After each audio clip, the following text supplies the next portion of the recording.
Toujours l'exercice 10-1 de la question E. Dans la feuille contrôleur, si je regarde en bas à gauche, présentement je suis dans la feuille scénario, je m'en vais dans la feuille contrôleur. Cette feuille contient les relevés de tension artérielle d'un patient pour un mois.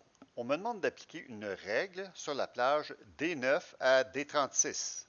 Je clique sur D9 et au lieu d'utiliser la souris avec le gros plus, je vais maintenir CTRL majuscule enfoncé et appuyer sur la flèche bas.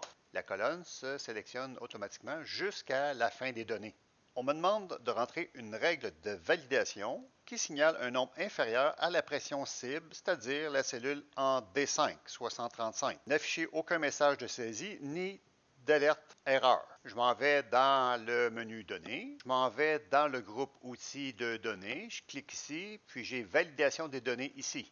Je clique, je m'assure que je suis sur Options, Autoriser. Dans ce cas ici, ce sont des nombres entiers, comme on le voit dans la colonne. Comprise entre, je clique. Moi, dans mon cas, c'est inférieur à. Inférieur à quelle valeur maximum? J'aurai le choix de le taper, mais comme je vais être très flexible, je vais cliquer sur la pastille à droite, je vais aller sur ma feuille et je vais cliquer sur le 135. Je ferme ensuite la fenêtre cellule et je la mets en absolu avec F4. Je m'en vais ensuite dans l'onglet Message de saisie. Je décoche car on m'a dit de ne pas afficher de message de saisie.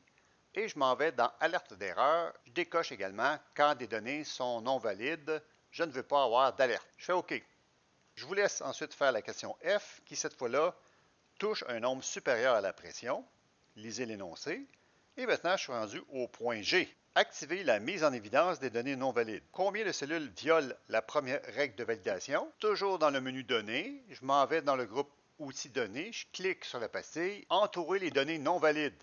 Il s'agit simplement de compter les ellipses, j'en ai 19. Enlever les ellipses, toujours dans le groupe Outils de données, effacer les cercles de validation. Vous faites la même chose pour l'autre règle.